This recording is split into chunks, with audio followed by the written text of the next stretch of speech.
नमस्कार जय जगन्नाथ शुभ सकाळ मु के ओडिशा न्यूज बुलेटिन को आपण मानु स्वागत करुच्ची। आज जुलाई 10 तारिख शुक्रवार आज सकाळ देश विदेश गुड़िकर 20टी मुख्य बड़ खबर आसी आसतु से गुड़िक नजर पकाइबा। नंबर 1 बंगोपसागर में बात्या आशंका। बंगोपसागर में सृष्टि होता लघुचाप अधिक घनीभूत हो अवपातर रूप नेउची जहाँ आगामी 24 घंटा 48 घंटा मध्य बात्या क्लांट रे परिणत होबार आशंका रही।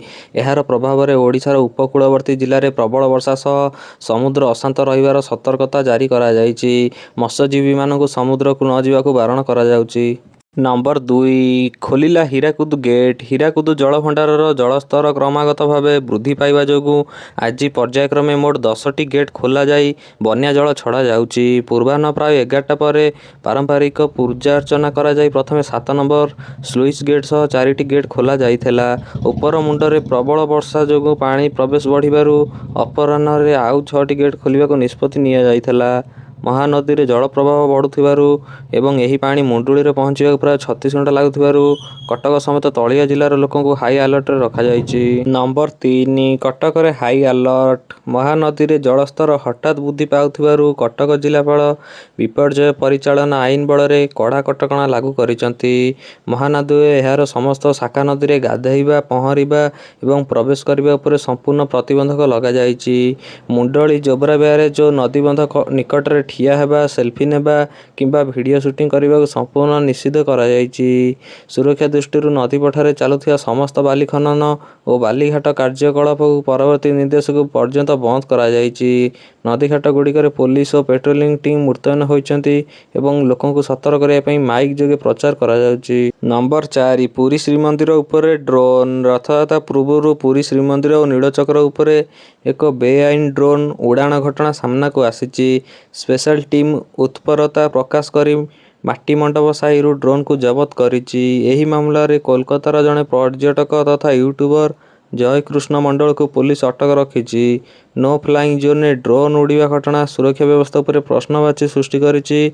घटनार अधिक तदंत जारी रहिछि। नंबर 5 राजधानी रे ट्रैफिक कटकणा। उपराष्ट्रपति भुवनेश्वर गस्त जगु विमान बंदर जयदेव विहार रूट रे ट्रैफिक कटकणा लागू करा जायछि। अपराह्न 3:55 रु संध्या 5:25 पर्यंत जरूरीकालीन गाड़ी व्यतीत अन्य जानवाहन गुड़ी को विकल्प रास्ता व्यवहार करने को परामर्श दिया जाउछि। नंबर 6 गभीर समुद्र माछधरा मिशन। भुवनेश्वर ओयूएटी परिसर में उपराष्ट्रपति सीपी राधाकृष्णन द्वारा ओडिशा गभीर समुद्र माछधरा मिशन 2026 रु 2036 आनुष्ठानिक भाव शुभारंभ होइछि। एही मिशन अधीन रे मत्स्यजीवी मानकु प्राधिकरण पत्र एलओए बंटन करा जायछि जहाँ सेमानकु कूलरू 370 किलोमीटर पर्यंत गभीर समुद्र रे माछ धरिबाकु सक्षम करिबो।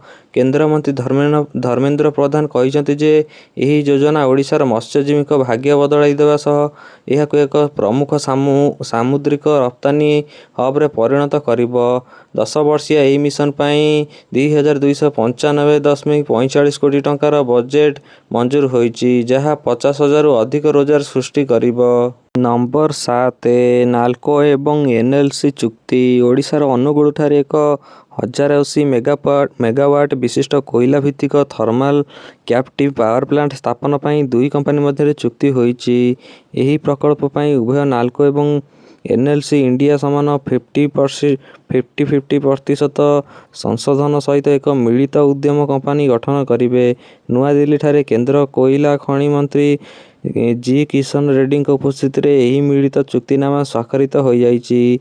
एही प्रकल्प द्वारा नाल्कोर एल्युमिनियम स्मेल्टर संप्रसारण कार्य को दीर्घदिन एवं निरविच्छिन्न विद्युत शक्ति जोगाई देब। नंबर 8 प्रधानमंत्री को हत्या धमक। प्रधानमंत्री नरेंद्र मोदी आगामी मेलबर्न गस्त पूर्व तांको सोशल मीडिया रे एही हत्या धमक मिलिछि।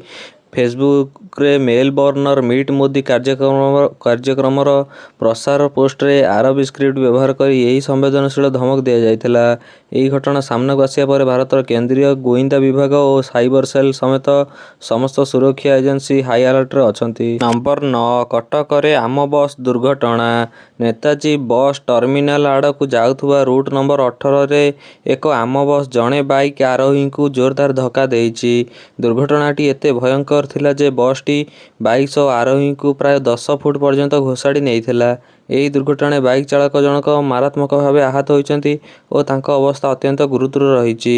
ବାଦାମବାଡ଼ି ଥାନା ପୋଲିସ ଓ ସ୍ଥାନୀୟ ଲୋକଙ୍କ ସହାୟତାରେ ଆହତଙ୍କୁ ଉଦ୍ଧାର କରାଯାଇ ତୁରନ୍ତ କଟକ ଏସ୍ସି ମେଡିକାଲ କଲେଜ ହସ୍ପିଟାଲରେ ଭର୍ତ୍ତି କରାଯାଇଛି।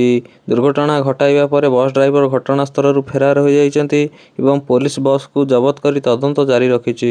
Number 10 ration card e KYC deadline. ଖାଦ୍ୟ ଯୋଗାଣ ମନ୍ତ୍ରୀ କୃଷ୍ଣଚନ୍ଦ୍ର ପାତ୍ରଙ୍କ ସୂଚନା ଅନୁଯାୟୀ ବାକି ରହିଯାଇଥିବା 4% ହିତାଧିକାରୀଙ୍କୁ ଇ-କ୍ୟୁଆଇଜ ସାରିବା ପାଇଁ ଏହି ଶେଷ ମଉକା ମିଳିଛି। ସରକାର ସ୍ପଷ୍ଟ କରିଛନ୍ତି ଯେ ଇ-କ୍ୟୁଆଇଜ ଅବଧି ବଢ଼ାଯିବା କାରଣରୁ ବର୍ତ୍ତମାନ କୌଣସି ଯୋଗ୍ୟ ହିତାଧିକାରୀଙ୍କ ରାସନ କାର୍ଡ ବାତିଲ କରାଯିବ ନାହିଁ। ନିର୍ଦ୍ଧାରିତ ସମୟ ମଧ୍ୟରେ ଆଧାର ସଂଯୋଗୀକରଣ ପ୍ରକ୍ରିୟା ଶେଷ କଲେ ହିଁ ଆଗକୁ ବିନା କୌଣସି ବାଧାରେ ମାଗଣା ଚାଉଳ ମିଳିବ। ବର୍ତ୍ତମାନ ସୁଦ୍ଧା ଲକ୍ଷ ଲକ୍ଷ ଅଯୋଗ୍ୟ ଓ ମୃତ ବ୍ୟକ୍ତିଙ୍କ ନାଁ ତାଲିକାରୁ ବାଦ୍ ଦିଆଯାଇ ନୂଆ ଯୋଗ୍ୟ ପରିବାରଙ୍କୁ କାର୍ଡ ବଣ୍ଟନ ପାଇଁ ବ୍ୟବସ୍ଥା ଚାଲିଛି। ନମ୍ବର 11 ଓଡ଼ିଶା ପୋଲିସ ନିଯୁକ୍ତି ପରୀକ୍ଷା। ପୂର୍ବରୁ ସ୍ଥଗିତ ଥିବା ଓଡ଼ିଶା ପୋଲିସ ଏସ୍ଆଇ ନିଯୁକ୍ତି ପରୀକ୍ଷା ଅକ୍ଟୋବର ସୁଦ୍ଧା ଶେଷ କରିବାକୁ ଲକ୍ଷ୍ୟ ରଖାଯାଇଛି। ପରୀକ୍ଷା ବିଳମ୍ବ ହୋଇଥିବାରୁ ଏସ୍ଆଇ ଆଶାୟୀଙ୍କ ପାଇଁ ସରକାର ବୟସ ସୀମାରେ ବଡ଼ କୋହଳ କରି ସୁଯୋଗ ଦେଇଛନ୍ତି। ସିଭିଲ କନେଷ୍ଟବଳ, ଏସ୍ଆଇ ଏବଂ ଅନ୍ୟାନ୍ୟ ବିଭାଗକୁ ମିଶାଇ ପ୍ରାୟ 7,664ରୁ ଅଧିକ ପଦବୀ ପାଇଁ ପ୍ରକ୍ରିୟା ଜାରି ରହିଛି। ନମ୍ବର 12 ଯୁକ୍ତ +3 ନାମ ଲେଖାର ଦ୍ୱିତୀୟ ପର୍ଯ୍ୟାୟ।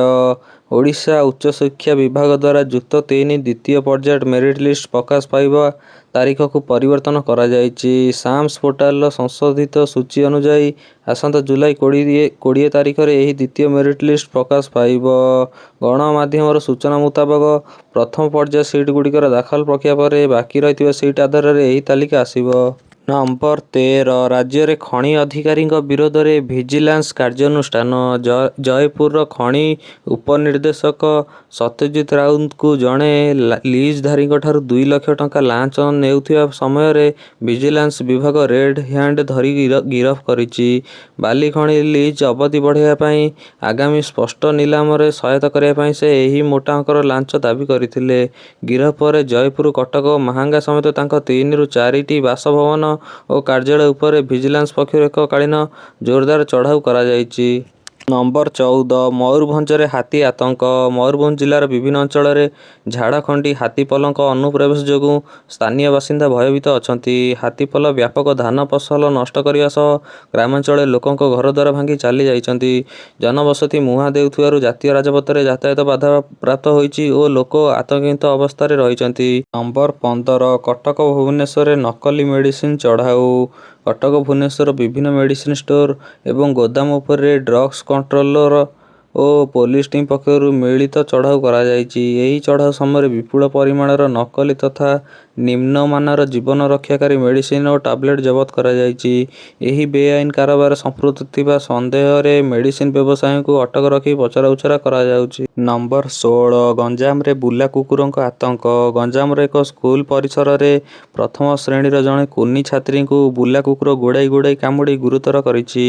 ପାଟପୁର ଥାନା ମହାନଳା ଗ୍ରାମରେ ଘର ଅଗଣାରେ ଖେଳୁଥିବା ଶିଶୁମାନଙ୍କୁ କୁକୁରପଲ ସଂଘବଦ୍ଧ ଭାବେ ଆକ୍ରମଣ କରି ରକ୍ତାକ୍ତ କରିଛନ୍ତି।